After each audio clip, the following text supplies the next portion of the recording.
Buenas noches, muy buenas noches, bienvenidos, bienvenidas. Aquí estamos, una vez más agradecidos de su generosa compañía. Les cuento, en la mañana del pasado miércoles, uno debió estar en celebrar el inicio de la Feria del Mango, que cada año se realiza en la explanada del Ayuntamiento de la gran urbe de Baní, capital mundial de la fruta. Uno debió andar por Baní, sin embargo, anduvo como Mario Benedetti cuando asesinaron al Che, consternado y rabioso en las redes sociales y también en nuestras palabras para la programación de la emisora Sol 106.5 FM, indignado como un chaval madrileño del 15M y todo porque nuestra partidocracia reinante, es decir, los dos PLD y el PRM, más los partidos satélites de ambos, en la sesión del martes en la Cámara de Diputados, pues se puso de acuerdo esa partidocracia para aprobar un proyecto de ley que busca crear la provincia Matías Ramón Mella para así continuar desgranando el país y todo para que haya cada vez más funcionarios sin funciones y mayores opciones de pagar con la nómina pública, con nuestros impuestos, el trabajo político de los compañeritos. Cuando las palabras van por un lado y los hechos van por el otro, el país marcha como la canción de Adamo, en bandolera, institucional que no amorosamente, pero en bandolera, perdido en sus absurdidades y en sus miserias políticas. Y es que, mis amigos, a pesar de sus discursos pro institucionalidad, resulta que los hechos demuestran que nuestros partidos apoyan la arrabalización del país y que sigamos siendo un moderno Macondo coronado de caos, de ricos de vergüenza, pobres de pedir, de lavadores impunes y mucha delincuencia. Miren, si la pasión de Cristo y la ternura de la María Magdalena que Él tanto amó no lo impiden, en breve, los 11 millones de dominicanos tendremos 8 provincias más que China y sus 1.400 millones de habitantes. Y es que son insaciables los señores. La historia les señala una estrella y ellos miran al dedo. Cae un rayo y ellos piensan que es Papá Dios que quiere tomarles una foto. En medio de una grave crisis mundial, inflacionaria, bélica y sanitaria, cuando el debate debería girar en torno a una reforma tributaria integral o la pertinencia o no de la existencia de 2 cámaras legislativas o de ministerios como el de la mujer, el de la juventud o la vivienda, que bien podrían ser direcciones generales o viceministerios bien equipados, pues aquí anda nuestra partidocracia con cuquín, en chercha y relajo, arrabalizando el país como si tuviéramos otro. Nos vamos a la pausa. Entonces, cuando retornemos, conversamos con el señor director del decano de la prensa nacional, que es además el decano de los directores de los grandes periódicos nacionales. Recibimos a don Miguel Franjul Bucareli. Ya regresamos.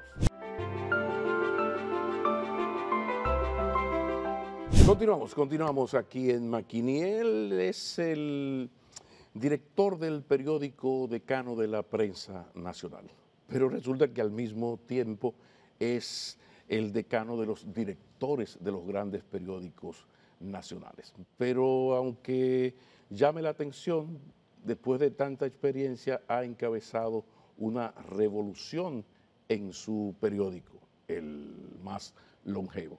Entonces hay mucho que conversar y poco tiempo, pero sí es un inmenso placer recibir a todo un estandarte del buen periodismo y un gran amigo de toda la vida, don Miguel Antonio Franjul y Bucareli. Bienvenido, mi señor. Muchas gracias, Pablito. Ya ahí salió todo. Ya salió Baní. Ya salió Baní. No, vamos a hacer un esfuerzo haremos un programa con Luisín sobre Baní, porque hoy vamos a hablar de la carrera periodística de Miguel Franjul. Porque yo quiero comenzar haciendo la pregunta, ¿desde cuándo, cuál fue el momento en que Miguel, ese joven inquieto, se dio cuenta que lo de él era la comunicación periodística, corporativa, pero la comunicación, el periodismo? ¿En qué momento? Desde muy joven, desde los 9 años. Yo ya estaba en Santo Domingo, había salido junto con mi familia de Baní para instalarnos acá en la capital. Tú sabes que mi madre y mis 3 tías eran profesoras, las hermanas Bucarelli, entonces 2 de ellas vinieron a Santo Domingo a impartir docencia. Entonces, estando acá en la capital, algo me surgió, no sé de dónde, que me impulsó a, digamos, a reproducir en un papel de mascota lo que era en ese entonces el periódico El Caribe, que era el periódico más emblemático, el único que quedaba porque el Listín no estaba, no podía, estaba fuera, sí, estaba cerrado en la dictadura de Trujillo. Entonces se me ocurrió, o sea, con algunas inquietudes hacia el dibujo,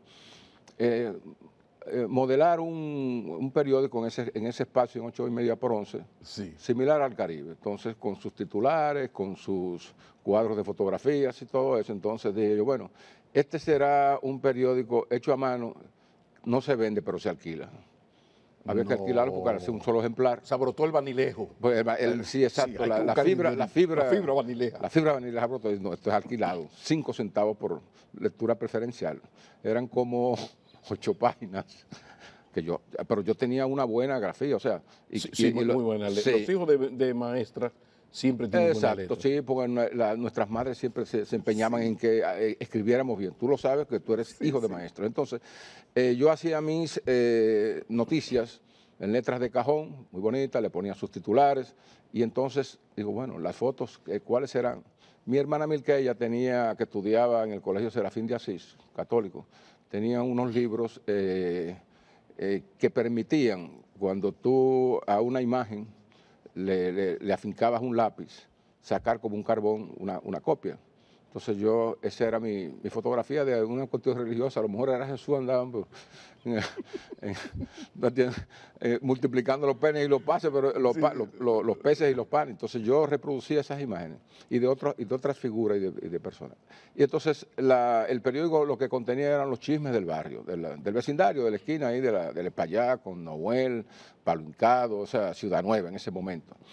Entonces yo hacía entrevistas a las damas de ahí que hacían dulce de leche o helado de uva que lo metían en la nevera. Entonces, y todos los chismecitos yo lo iba recogiendo del barrio en forma... Pero salía bien porque a 5 centavos era un dinerito. Pero era alquilado, como no era un solo ejemplar.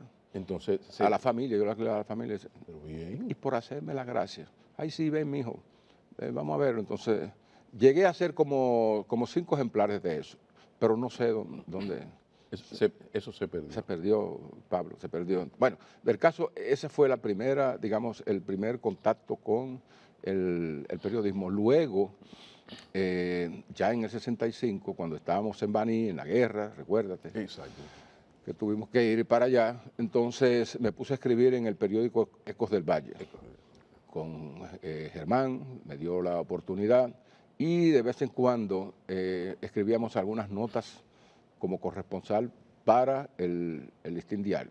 Esa fue la puerta de entrada. Porque a los más jóvenes hay que un poco ubicarlo en lo que significaba entonces que saliera una nota que dijera por Miguel Franjul.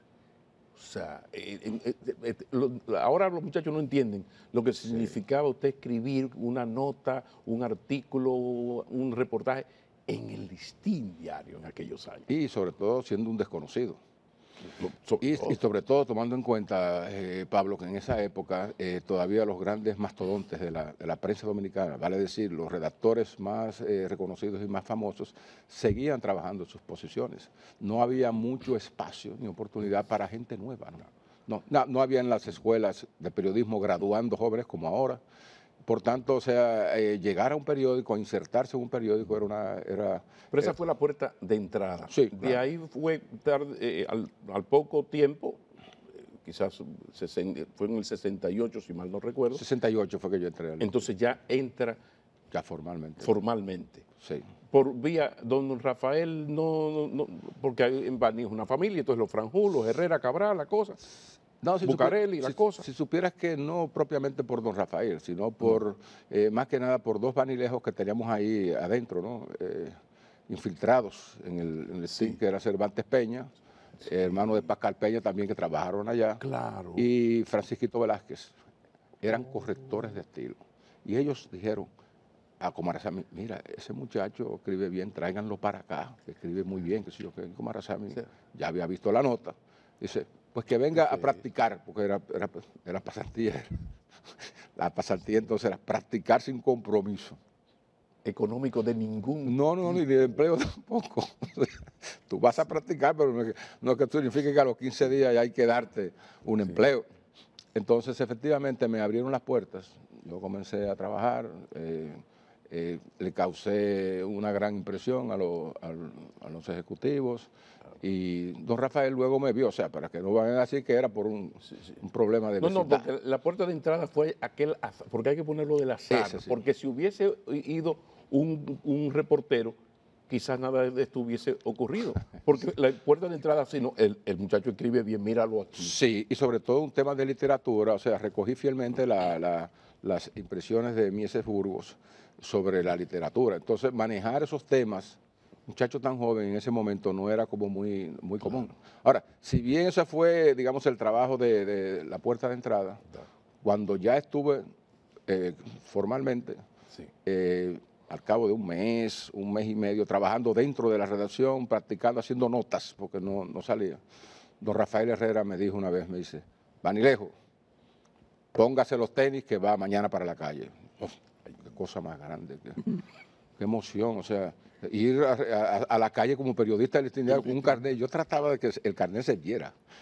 O sea, yo sacaba el pecho así para que, yo soy periodista, eso era un título profesional, periodista. Bueno, me dicen, ¿qué vas a hacer? Dice, bueno, tienes que ir a la Universidad Autónoma de Santo Domingo a cubrir una charla, un especialista que viene a promover en el país Benjamín Biel, chileno, que viene a promover en el país el uso de los anticonceptivos.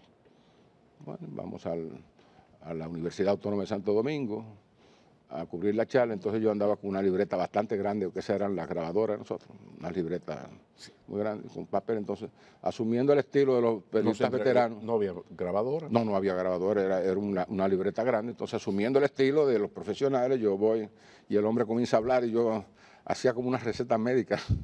Se iba. Una caligrafía inventada que yo decía, después trataré de ver qué fue lo que yo dije aquí. Bueno, finalmente resultó bastante frustrante porque cuando yo llegué al periódico a hacer la nota, yo puse en la nota todo lo contrario de lo que él había dicho.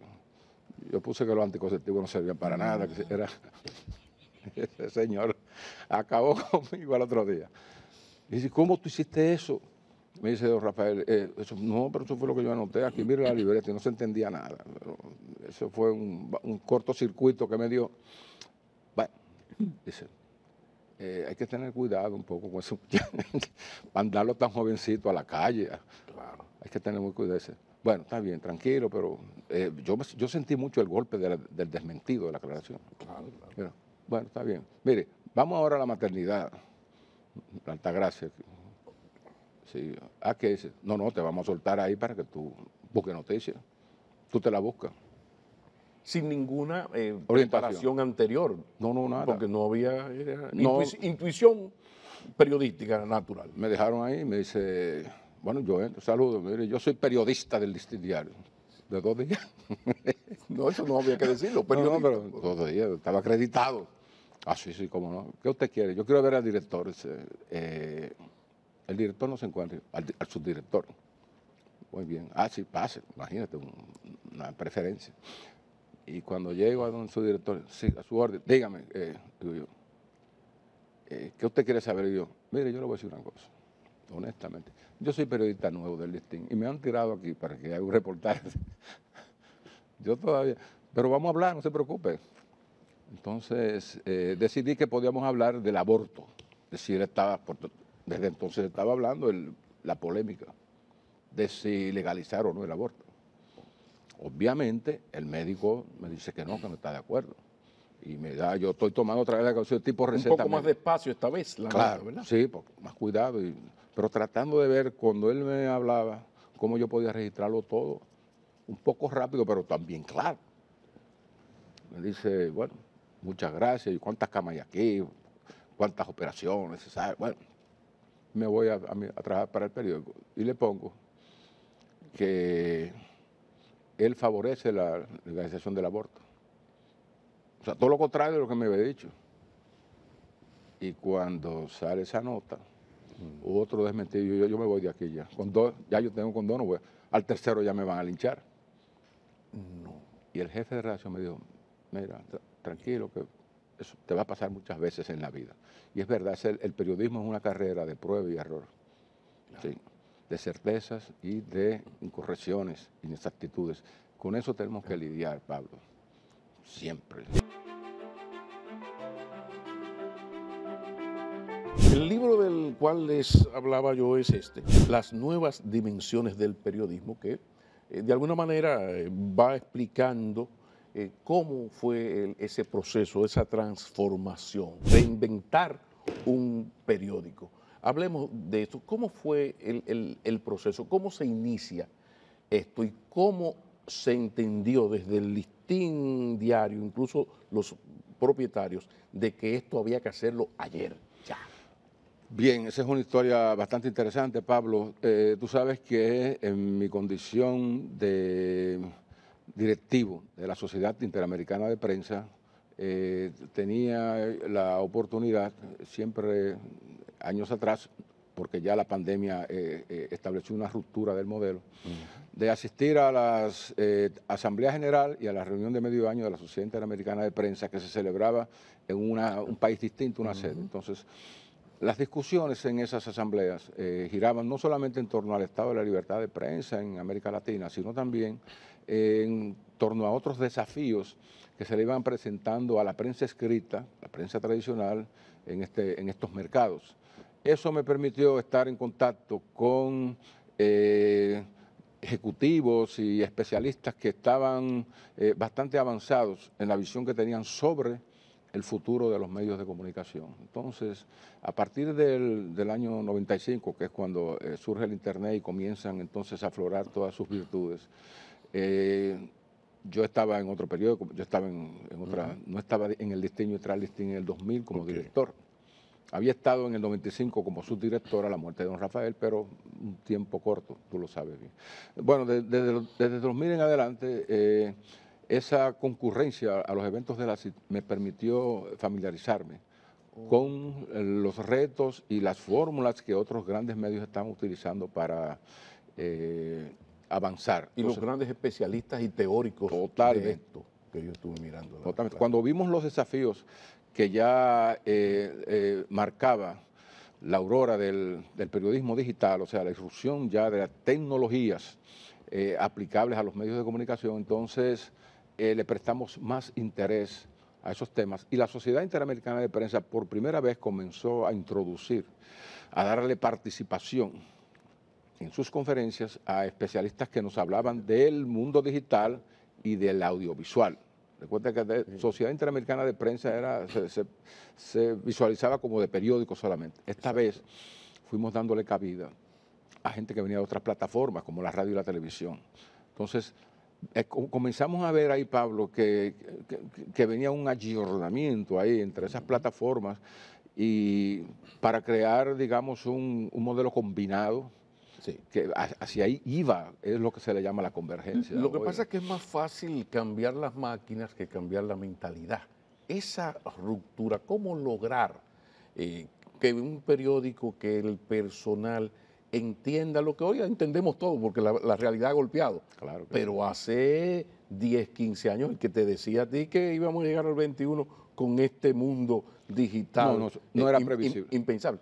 ¿Cómo fue el proceso para cambiar esa mentalidad, para ir haciendo esas transformaciones que, insisto, llamaban la atención? Aquello del periodismo convergente, entender eso, era más fácil leerlo que entenderlo. Sí, y todavía el concepto aflora, pero no se entiende, no se comprende, porque se piensa que una convergencia es simplemente decir, estamos fusionados el periódico digital con el impreso. Sí. Pablo, no es así, ¿no? Sí. O sea, el texto aquí, vamos a ponerlo aquí. No, sí, exacto, no, eso no es la convergencia, o sea, la convergencia es mucho más. Primero tiene que haber una convergencia mental, o sea, de conceptos, que eso es lo más difícil, o sea, la parte más difícil del cambio es justamente, o sea, hacer que del periodismo tradicional se asimile, se entienda y se acepten que esas nuevas herramientas y esas nuevas tecnologías ya deben de formar parte de nuestro quehacer, ya son, digamos, armas complementarias que debemos inevitablemente de utilizar para poder entonces llegar a un mundo nuevo donde hay una audiencia increíble a la que tenemos que responder. Entonces luego ya es una historia conocida de que los periódicos se fueron al entrar una crisis del modelo periodístico, que perdían publicidad, que perdían circulación, que perdían en algunos casos hasta influencia. Bueno, los periódicos entraron en un proceso, los periódicos impresos, entraron en un proceso de adelgazamiento, de reducción de sus tamaños, que eran muy incómodos,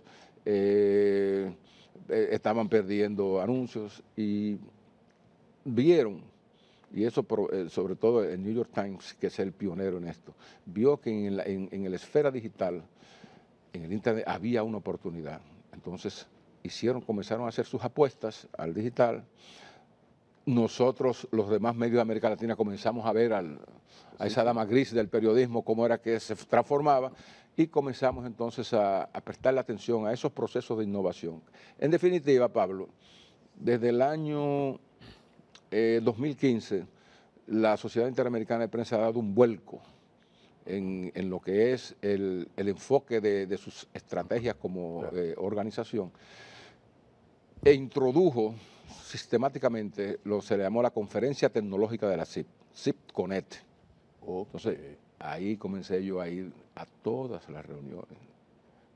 Todo tiene una explicación. Yo Sí, sabía Pablo, por entonces ahí, en el 2015, ahí era que estaban los técnicos de Internet explicando cómo era que venía la situación, yo fui aprendiendo. Entonces, en la medida que yo salía de acá a CIP Connect, yo me reunía con mi personal y le decía, señores, mire, el mundo periodístico viene por aquí, vienen estos cambios. Y lo fui casi educando, casi un proceso de alfabetización en esa materia. Ahora, ¿cómo llevar un periodista de larga data, como se dice, este cambio en lo que tiene que ver con la ruptura de la famosa verticalidad? El periodista era el intermediario, lo que no pasaba por el periodismo de verdad, pues no llegaba. De repente vino esta revolución, las redes sociales llegaron y hasta el futuro fue ayer. Entonces, de repente ya está el periodista ciudadano, que no es periodista, sino un ciudadano que comunica. Claro.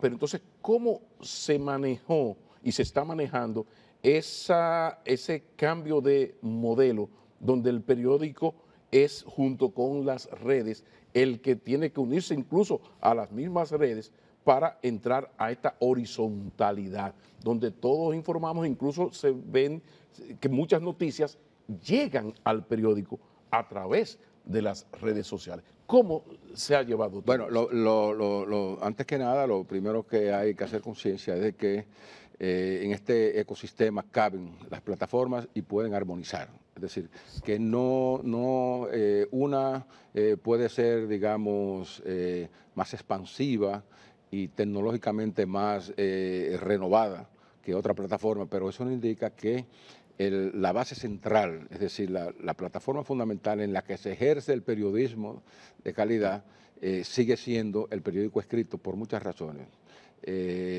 Por el hecho de que toda la cultura del reportero profesional, del periodista profesional, está, digamos, cimentada en una serie de reglas y valores. O sea, nosotros tenemos entendido que sí, que nuestra misión fundamental, sirviéndole a la sociedad, es dar las noticias que les interesan, incluir artículos que puedan orientar a la ciudadanía para que puedan tomar decisiones, que tenemos un papel preponderante como contrapeso para el mantenimiento de la democracia, que nosotros somos ejemplos de un escenario para el pluralismo democrático de las ideas. Entonces, muy conscientes de esa tarea y respetando también las regulaciones y las leyes, o sea, muy sujetos al respeto de normas y de reglas.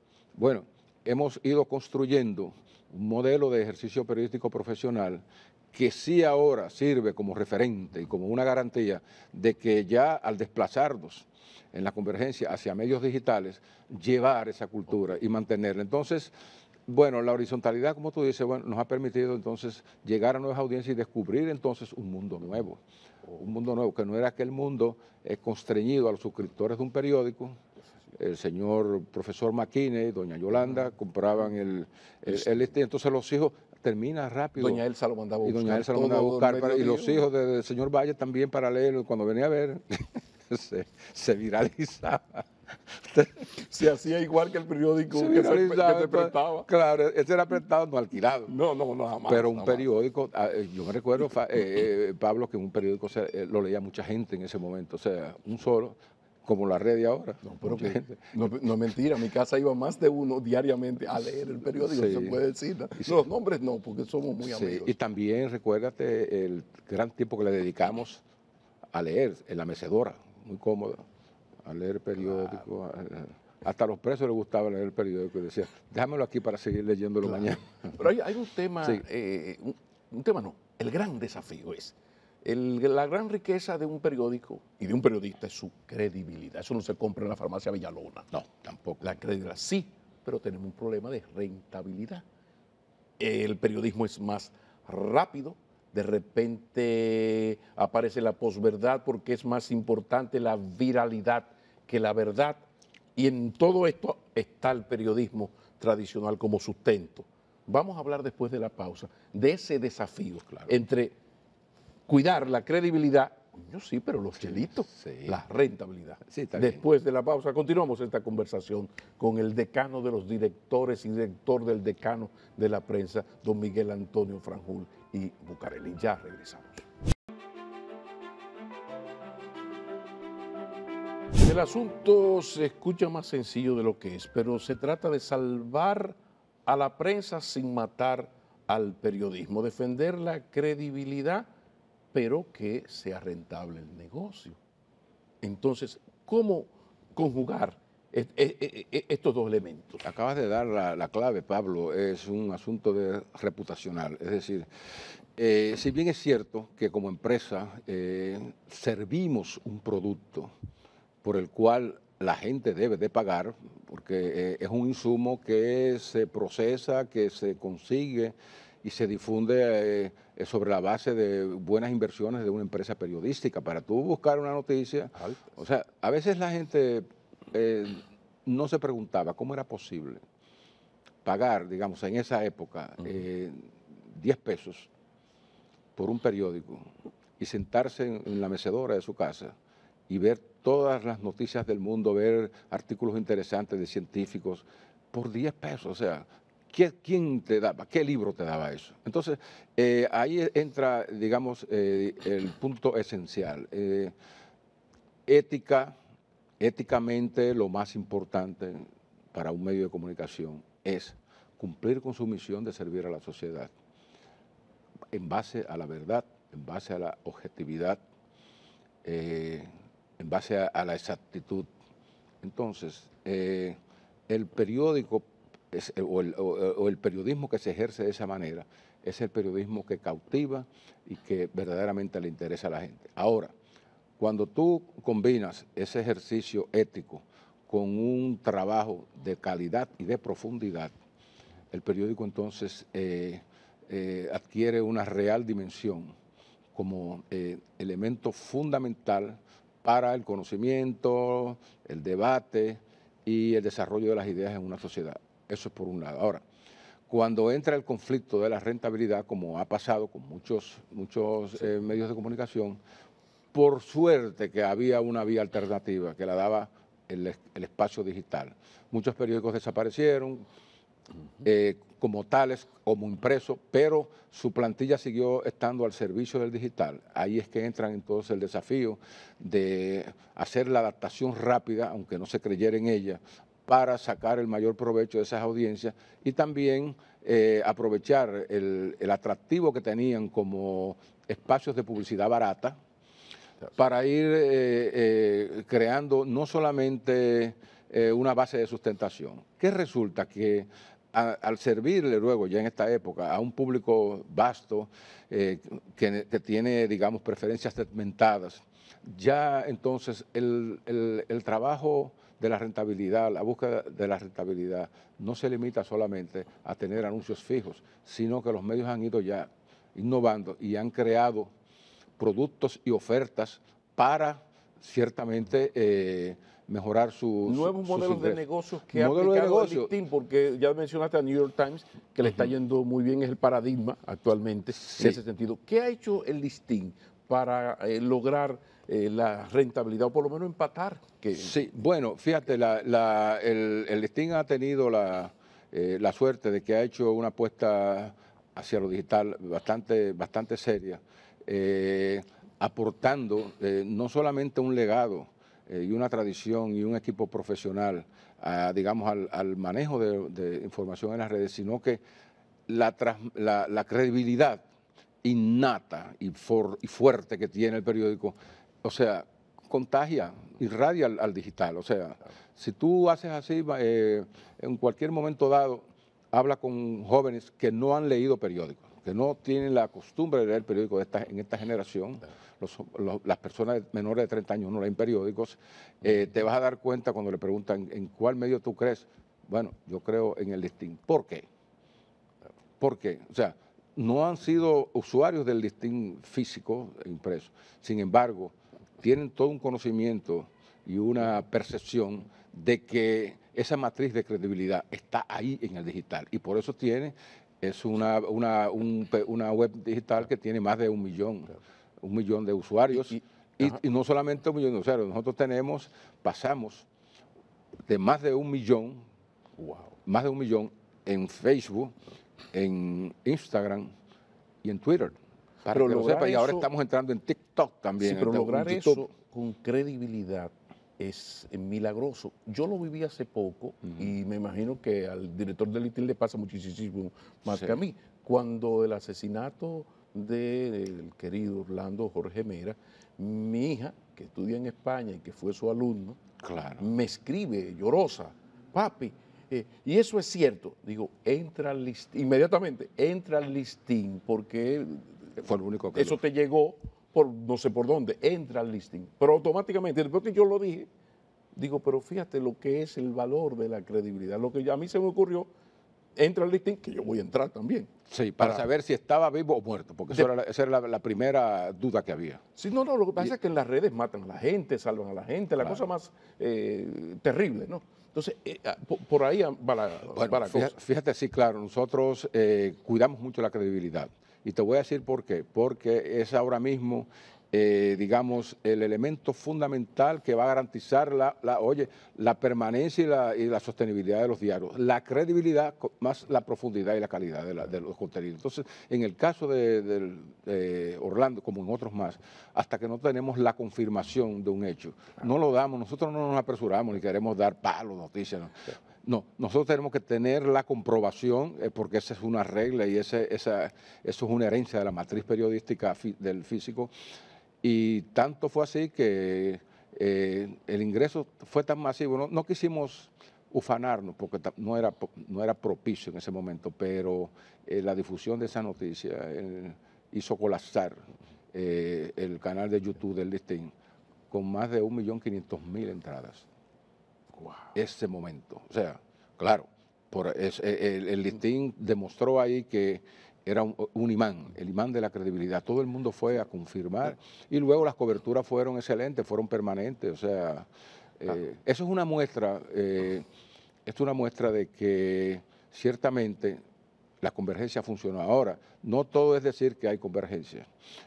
Nosotros tenemos que aplicar al mundo digital una serie de innovaciones que son necesarias para que el periódico digital pueda ser competitivo. Y lo otro es, otra cosa que se olvida mucho aquí, Pablo, es que ya no somos una aldea. Entonces tenemos que producir para el mundo con sentido global. Eso no lo entiende mucha gente.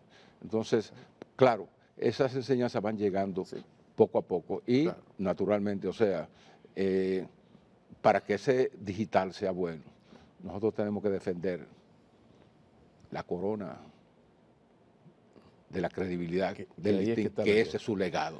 Que Si no fuera creíble, Pablo, no. no tuviésemos esa gran eh, audiencia. lo innegociable, la gran fortuna, la gran riqueza de un medio, de un periodista, es eso. Y ahora con esto que está ocurriendo, se demuestra una vez más aquello de que en una inundación lo primero que falta es el agua potable.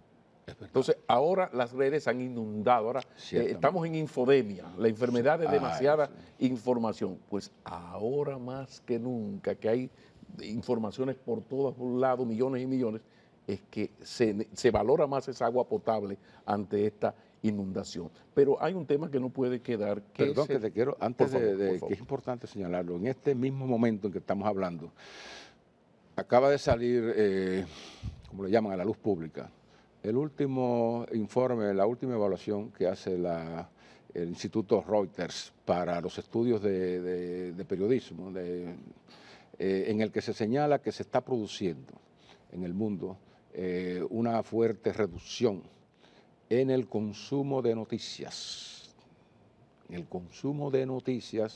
y particularmente en el consumo de noticias que tienen que ver con el COVID y con la política y con la guerra de Ucrania y Rusia. ¿Por qué razón? Lo que dijiste, la infodemia. O sea, ya el efecto de la infodemia se está sintiendo en un agotamiento de la masa, del público, del usuario, por tanta información que le consideran que es una información mala, una información nociva, le dicen ellos. Entonces están huyéndole un poco, escapándose un poco de estos espacios de red y de la pantalla para no contaminarse. Esto ha significado una caída muy pronunciada en los niveles de credibilidad y de consumo de muchos grandes periódicos en América Latina. Eso hay que observar ese proceso. Entonces, entendámoslo, el usuario está reluctante a consumir noticias que dicen esto no me provoca nada, no me asegura ningún beneficio. Entonces, ¿hacia dónde optan? Hacia contenidos más suaves, de entretenimiento, de dispersión, de distracción, o sea, y cocina, algo útil para cosas. Entonces, vemos entonces que hay una gran comunidad de usuarios que está buscando, Pablo, otra cosa. Nosotros tenemos que dar, bueno, el gran éxito del New York Times en este momento, ¿cuál es? No es dar noticias. Que eso le digo yo nosotros no tenemos que dar noticias, no tenemos que dar noticias ya. Las noticias las dan las redes, los periódicos digitales, breaking news, actualizaciones. Nosotros lo que tenemos que dar es contenidos de calidad y de profundidad. Sobre todo lo de profundidad, porque sí. la pirámide invertida, tú la tienes ahí. No, ya, ahora, dame más. Ya no se usa la pirámide invertida. Ya de los 5 puntos de la pirámide invertida clásica que nosotros usamos, ya yo le digo a los jóvenes, señores, solamente vale 2. ¿Qué pasó y por qué? Ya. O sea, la gente no quiere saber muchos detalles de que ¿por qué aquel mató a esa persona? Pero posteriormente viene la calidad y la profundidad. Ahí es que entra un periódico como el Bueno, la calidad la da el hecho de que se manejan datos escrupulosamente con elementos fehacientes de credibilidad, por un lado. La profundidad la da el hecho de que una información se te presenta con antecedentes y en algunos casos hasta con un elemento de interpretación del periodista. Hay mucha gente que no quiere que el periodista interprete, pero estamos en un mundo, Pablo, en el que a la gente hay también que explicarle y ayudarle un poco a decir qué es lo que está pasando y también a columbrar, a ver en el futuro qué puede pasar con lo que nosotros te estamos diciendo que está pasando. Además que la objetividad es la gran utopía del periodismo. Hacia allá debemos ir y trabajar pero sí, claro. Solamente tomar un tema ya ahí afectaste la objetividad. Cuando tú decides qué titular colocar, o sea, la objetividad es una utopía, tú debes ir hacia allá. Pero finalmente, ¿cómo ve Miguel Franjul el periodismo del listín y el periodismo dominicano en general en los próximos años?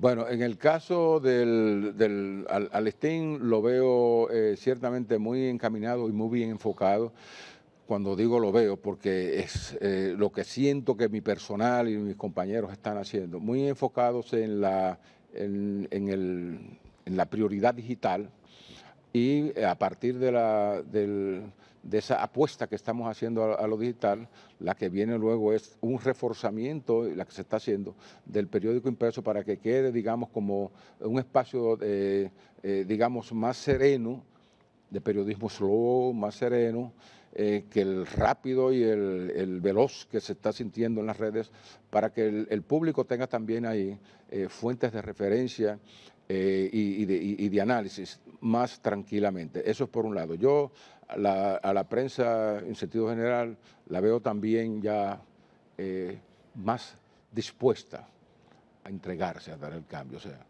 mira, el cambio, Pablo, es inevitable. No podemos resistirnos a él. El periodista tradicional de los impresos que crea que no tiene que buscar nada en ese lugar está perdido. O sea, nosotros tenemos que ya entrar de lleno en la asimilación de esas tecnologías, aprenderla. Ese va a ser ahora la nueva responsabilidad, la nueva tarea del periodista. O sea, aprender la tecnología, Pablo, porque con esas tecnologías es que nos vamos a manejar. Luego, los periódicos impresos, si tienen suerte, podrían esperar, tener la expectativa de que algunas tecnologías, también muy asociadas a estas digitales, le permitan también renovarse tal como están hoy.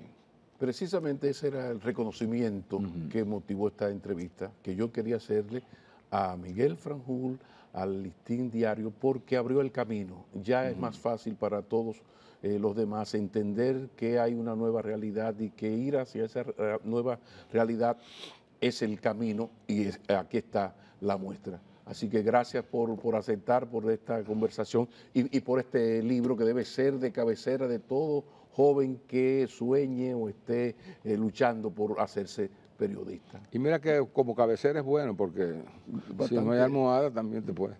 Muchísimas gracias. Gracias a ti, Pablo. Muy buenas noches.